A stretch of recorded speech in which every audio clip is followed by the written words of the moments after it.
عديلك. يا عديل دي اسم زي خاله وكده زي خاله، عمه، عمته، خالته، تيتا، جده، هو اسمه عديل.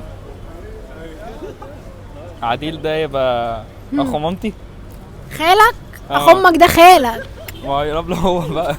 لا انا عايزه بس اعرف مين عديل ابوك، ايه لقبه في العيله، واخد مين من عيلتكم، واخد خالتك ولا عمتك؟ خالتي. جوز خالتك؟ لا خالتي ذات نفسها. خالتك ايه؟ عديل ابوك ده راجل مش ست. ده راجل. طب مين؟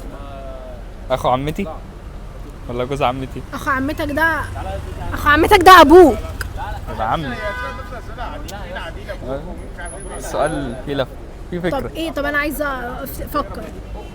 حمات عديل ابوك يقرب لك ايه؟ عديل ابو